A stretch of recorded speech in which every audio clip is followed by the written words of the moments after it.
आगे बढ़ते बड़ी खबर में आप सीएम चंपाई सोरेन के बाद जहां वे सरायकेला के 3 दिवसीय दौरे पर हैं और इस दौरान वे कार्यकर्ताओं को चुनाव में जीत का मंत्र देंगे। इसी कड़ी में सीएम चंपाई सोरेन गम्हरिया स्थित होटल डॉल्फिन पहुंचे हैं, जहां बूथ अध्यक्ष और कार्यकर्ताओं के साथ उन्होंने बैठक का शुरुआत कर दी है। बैठक की और बैठक में लोकसभा चुनाव में जेएमएम को ज्यादा से ज्यादा वोट कैसे मिले, साथ ही राज्य सरकार की योजना जन जन तक पहुंचे, इसको लेकर मंथन जारी है। और इसके बाद सीएम आदित्यपुर नगर निगम के 1 से 10 तक के बूथ अध्यक्षों के साथ भी बैठक करने वाले हैं।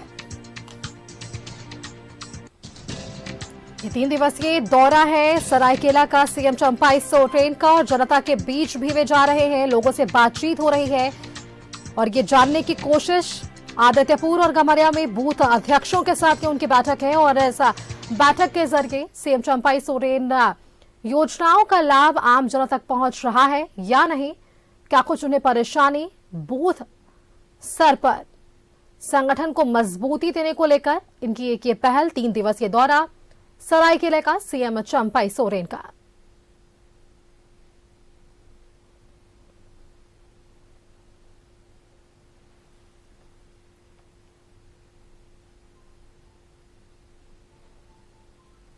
और चलिए आपको सीधे लिए चलते हैं सरायकेला, जहां से हमारे साथ संवाददाता मनोज जुड़ रहे हैं। मनोज का एक बार रुख कर लेते हैं। मनोज, देखिए चुनाव बेहद नजदीक और ऐसे में हमने लगातार बात किया है कि एनडीए तो पहले से ही चुनावी मोड में नजर आता है, लेकिन सीएम चंपाई सोरेन भी कम नहीं है। उन्होंने भी काफी जद्दोजहद की जब से उन्हें पदभार मिला और इसके बाद से लगातार वे जनता के बीच जा रहे हैं। और अब देखिए 3 दिवसीय दौरे पर वे सरायकेला पहुंचे हैं, बूथ को किस तरीके से मजबूत करना है इस पर वे विशेष ध्यान दे रहे हैं और जनता को क्या कुछ परेशानी ये जानने की कोशिश कर रहे हैं ताकि उनके संगठन को मजबूती मिल सके।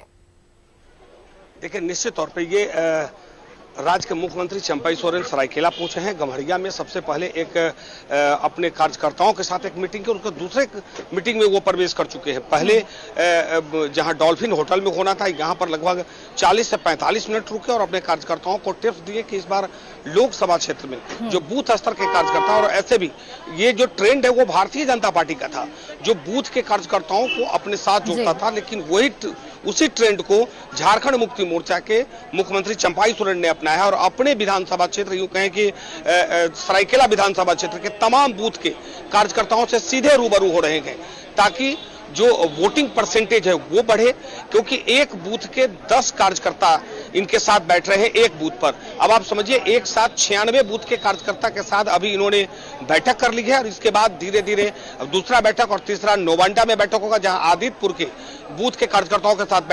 बैठक करेंगे। हालांकि बैठक से निकलने के बाद इन्होंने मीडिया से ज्यादा वक्त नहीं दिया, लगभग 1 मिनट बात करने के बाद इन्होंने कहा कि हमने अपने कार्यकर्ताओं की मजबूती जानी है, कार्यकर्ताओं की कहां परेशानी है वो जानी है और साथ साथ इस बार लोकसभा चुनाव में जो झारखंड मुक्ति मोर्चा के प्रत्याशी है जोबा मांझी, उसे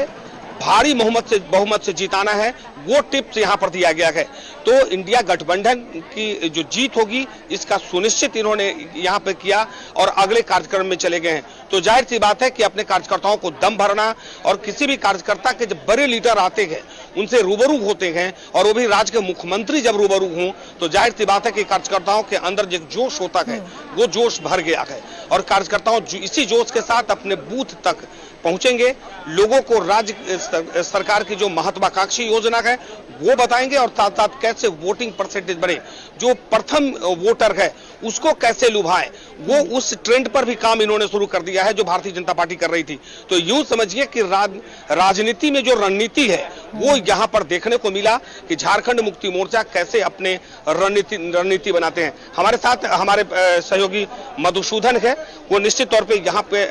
सहयोगी हमारे हैं, ये बताएंगे। अब 3 जगह बैठक है मुख्यमंत्री। जी। पहला बैठक ये गम्हरिया का जो बूथ कमेटी के लोग हैं इनके साथ पहली बैठक हुई, जो कि आपका ये गम्हरिया पंचायत एरिया है, वहां के बूथ के जो लोग हैं उनके साथ बैठक की गई। अब इसके बाद जो अगला बैठक है वो हमारा गम्हरिया जो मेन क्षेत्र है वहां के पंचायत के जो लोग हैं, वहां के जो मतलब कुछ आधा क्षेत्र पंचायत क्षेत्र और आधा क्षेत्र निगम का क्षेत्र है, उनके साथ बैठक होगी, उनके साथ बैठक करेंगे मंत्री जी और अपने बूथ स्तर को कैसे मजबूत किया जाए उस पर काम करेंगे। ठीक उसके बाद आगे आदित्यपुर में नवंता स्थित होटल में आदित्यपुर नगर निगम के क्षेत्र के जितने भी बूथ स्तर के लोग हैं उनके साथ बैठक बैठक करेंगे और फिर उनसे अपना जो भी है बूथ को किस तरह से मजबूत किया जाए, किस तरह से लोकसभा में अपना अहम भूमिका निभाया जाए, लोगों को कैसे जोड़ा जाए, इस पे वो फिर चर्चा करेंगे। निश्चित तौर पे देखिए 3 दिनों तक मुख्यमंत्री रहेंगे। ये पहले आदित्यपुर, उसके बाद राजनगर, उसके बाद सरायकेला, और सरायकेला के बाद जिस दिन वापस ये राजधानी रांची के लिए लौटेंगे तो रास्ते में कांड्रा पड़ेगा,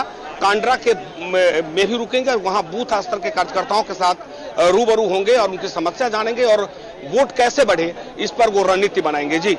बिल्कुल मनोज, चलिए आपने और आपके सहयोगी ने पूरी जानकारी हमारे दर्शकों तक दे दी है कि 3 दिनों के दौरे पर सरायकेला में सीएम क्या कुछ करने वाले हैं, लोगों से सीधा संवाद होने वाला है, बूथ की मजबूती होने वाली है और लोकसभा चुनाव में इसका क्या असर पड़ेगा। आपका बहुत बहुत धन्यवाद मनोज हमारे साथ जुड़ने के लिए और इस विषय पर हमारे साथ बातचीत करने के लिए कि बूथ अध्यक्ष और कार्यकर्ताओं के साथ इनकी ये महत्वपूर्ण बैठक और इस बैठक में क्या कुछ निर्णय लिए गए, क्या कुछ संदेश देने की कोशिश और क्या